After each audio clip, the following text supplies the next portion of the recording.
Hey folks, so ito na nga, congrats kay Carlos Yulo dahil binigyan niya tayo ng Olympic gold and dahil, Diyos ko, imagine nyo, dalawa yung bahay nga, isa galing sa Mega World yung worth 24 million na condo.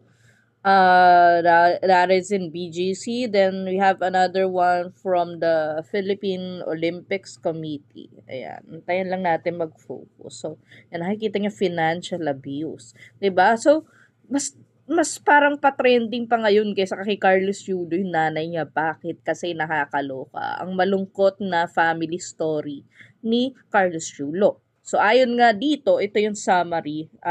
This was posted 2 days ago. Kasi 2 days ago pa lang, nagpaparinig na yung nanay niya na parang alam mo yun, magpo-post siya, nakatag lahat ng anak niya except si Carlos. So, syempre, yung mga tao na curious dun sa mga hindi nakakaalam. Kaya may nag-summary. So, ang kapal ng mukha ni mother. Hindi ako nagsabi. Sabi dito. Ito yung summary ng kwento. So, hindi natin babasahin isa-isa. Isa-summary ko yung summary. So, si Carlos Yulo, syempre athlete, di ba? Yung mga before na napanalunan niya, malaki-laki rin. So, yung nanay niya, kinuha ng panalunan niya, nagpatayo ng bahay nang hindi niya alam. So, sino ba namang hindi magagalit?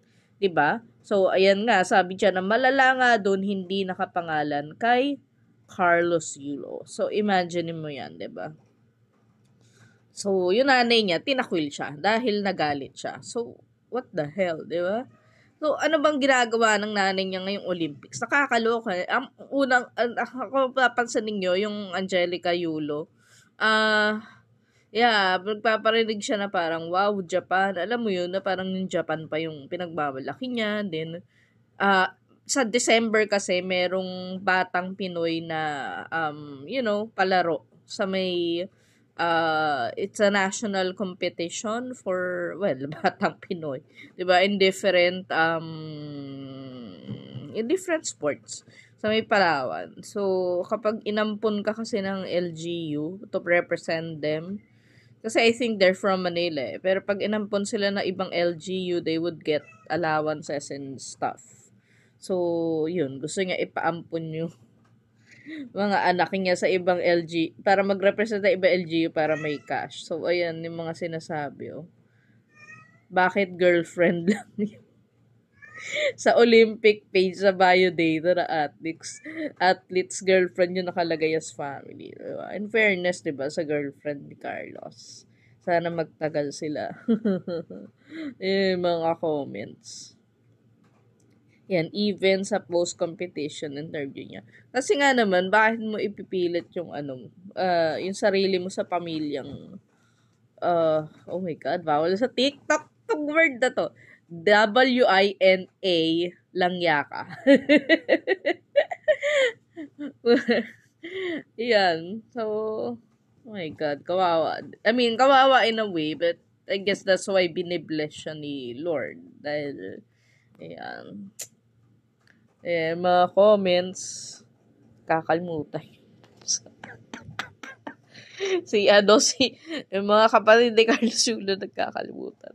Pag sa Eldro na siguro, medalya yan. Olympic 2028.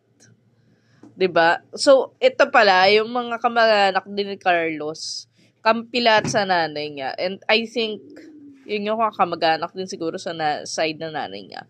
About this tatay, hindi ko alam. So, baka makita tayong comments dito. Kailangan pala close ng ganito, no? Weird. Yan, ang ingay-ingay sa Sokmed. Ngayon naman may nauwi, tsaka magbabait-baitan. So, yan yung mga bagong comments. Naka-off ang comments, nirububtag yung sarili. Overtime si mother, mapapagod siya, kakaantag. Tapos nag-Japan pa daw gamit yung pera ni Carla, sabi dun sa iba. Ayan. Ayan, oh. Ayan yan, hindi pa nanalo si Carlo. So, ayan. Sabi na, ano magyayari, ganyan. Diba? Kaloka, no? Ang toxic ng mga ganitong pamilya. 'Di ba? Dapat sa athletes, sinasama na rin sa yung optional, lalo na yan, gold winner. Yung parang this may seem silly, but it's logical. Yung parang pwede kang magkaroon ng, 'di ba, ng substitute nanay, di ba? For mental. And, kasi si ganun Winston ba yun? Basta yung chess player natin na nagrepresenta ng ibang bansa ng USA. Wesley, nakalimutan ko yung name, sorry. Kasi ilang years ago na yun, di ba? Nung nag-change siya. So, ang una-una ginawa sa kanya, since alam nga na meron siyang, I think, ulila siya or meron ding toxic family history. So, para ma-improve yung mental health niya, binigyan siya ng pamilya. O, di ba? Magic. Sana, bigyan ng family. So, yun, di ba? Adoptive family. So, iba din kasi yung may emotional support. So, yun lang. Congrats uli kay Carlos Chulo. Yung iba, may iba pang naka-gold. Naka-gold ba si Nest?